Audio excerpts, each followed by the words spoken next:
Hello po guys, welcome po sa akin YouTube channel. Magandang gabi po sa inyong lahat dyan guys, mga idol. Bigla ang video lang po ito guys, okay maingay ito, manggugulat po tayo guys. Let's go! Ano ba talaga ang dahilan? Bakit nagkaganito ang simbahang lubog sa Dorsagaray? Totoo ba ang lahat ng kwento rito o gawa-gawa lamang ng malikot na imahinasyon ng mga tao?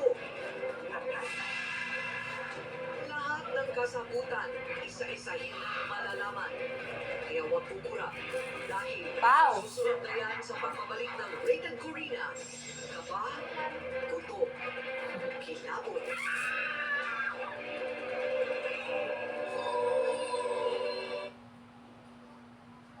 Bahaw! Tara!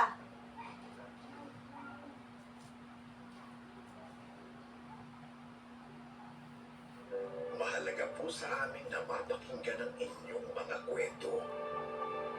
Ang inyong mga dasal Kung ayos po talaga yung mga anak ko. at ang inyong mga alalahanin. Makisaw doon, Gino. Buhay po namin. Ang maipagmalaki ang inyong mga tagumpay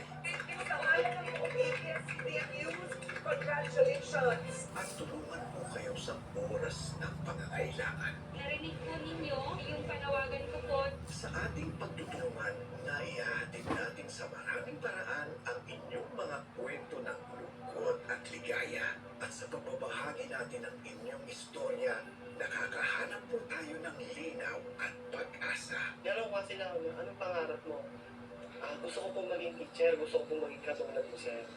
Kaya sa abot ng ating makakaya, patuloy po tayong magpapatrol upang maihatid sa mundo ang ating mga kwento. Kayo nga ang unang nakapunta rito ng media. Kahit anong media, wala po nakapunta rito. Ibig sabihin lang.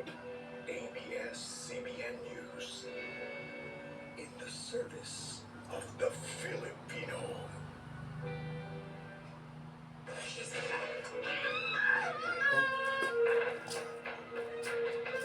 Sa tingin mo ba, mahal ka pa niya?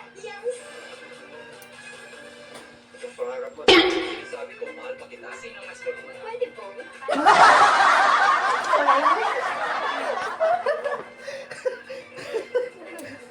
Ang tagal mo pa.